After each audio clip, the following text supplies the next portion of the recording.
கஃபர. அல்லாஹ்வுடைய தூதர் விபச்சாரத்திற்கு கூட அந்த வார்த்தையை பயன்படுத்தவில்லை. லா யஸ்னி ஸானி ஹீன யஸ்னி வஹுவ மூமினுன். விபச்சாரம் செய்கிற நேரத்தில் ஒரு மூமீனான ஒரு பெண் ஒரு ஆண் அவர்கள் மூமின்களே அல்ல. விபச்சாரத்தில் ஈடுபடும் பொழுது இஸ்லாம் ஆடையை கலட்டுவதை போல அவனை விட்டு வெளியேறுகிறது ரசூல் ஸல்லல்லாஹு அலைஹி வஸல்லம் அவர்கள் சொன்னார்கள். ஆனால் வட்டி வாங்குகிறவனை பார்த்து வாங்கினாலும் கொடுத்தாலும் கணக்கெழுதினாலும் வசூல் செய்தாலும் பாதுகாத்தாலும் சாட்சி சொன்னாலும் அல்லாஹ்வுடைய தூதர் ரசூல் ஸல்லல்லாஹு அலைஹி வஸல்லம் அவர்கள் எல்லா பாவங்களுக்கும் சொன்ன பரிகாரம் மறுமையிலே அந்த தண்டனை இந்த தண்டனை நரகத்தினுடைய அடியோரத்தில் கடப்பார்கள். இப்படித்தான் ரசூல் ஸல்லல்லாஹு அலைஹி வஸல்லம் அவர்கள் சொன்னார். ஆனால் தொழுகைக்கு ரசூல் ஸல்லல்லாஹு அலைஹி வஸல்லம் அவர்கள் பயன்படுத்திய வாசகம் கடுஞ்சொல். மன் தரக்க ஸலாத்த முத்தஅம்மிதன் ஃபக்கத் கஃபர.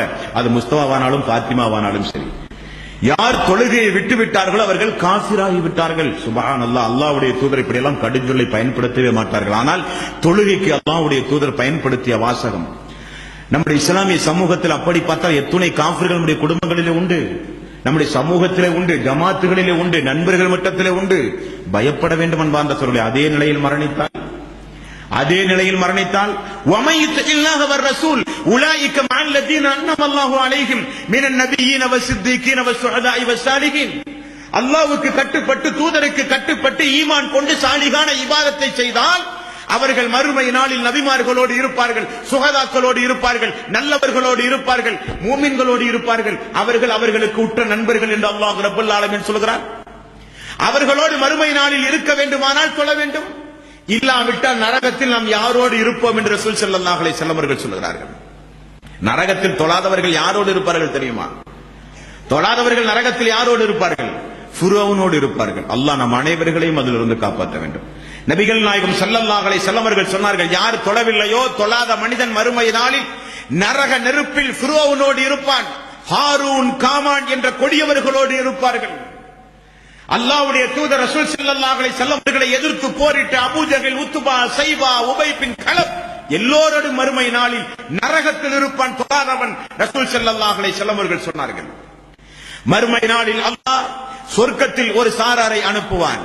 சொர்க்கத்தில் இருக்கிற மக்கள் நரகத்தில் இருக்கிற மக்களை பார்த்து பேசுகிற வகையில் தான் அல்லாஹ் நரகத்தையும் சொர்க்கத்தையும் படைத்திருக்கிறான்.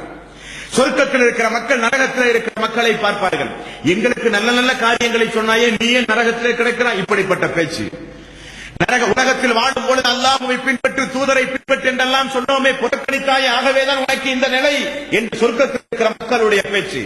அதில் ஒரு பேச்சு, ஃபீ ஜன்னாத்தின் யதஸாஅலூன், 74வது அத்தியாயத்தின் 42 45வது வசனம்.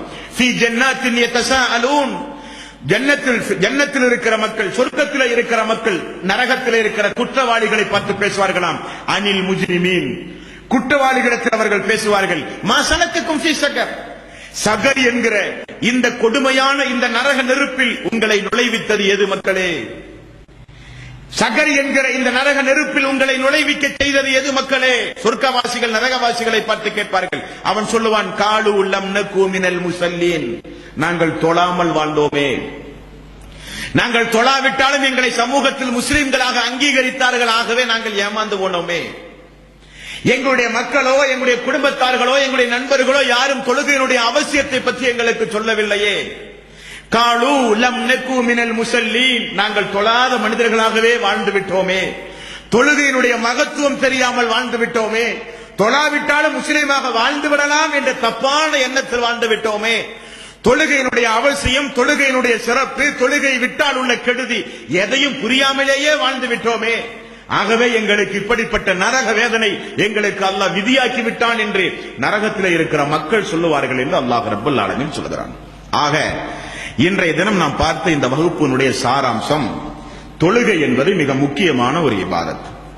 இஸ்லாத்தின் 5 பெரும் தூண்களில் ஒன்று தொழுகை. ஷஹாதத்து கலிமா சொல்லி யாரெல்லாம் இஸ்லாத்தை ஏற்றார்களோ, 7 வயதை தாண்டி 10 வயதை அடைந்து யாருக்கெல்லாம் ஹராம் ஹலால் கடமையாக்கப்பட்டதோ எல்லோருக்கும் இந்த தொழுகை கடமை. தொழுகை கடமையிலிருந்து யாரும் விதிவிலக்கு அல்ல.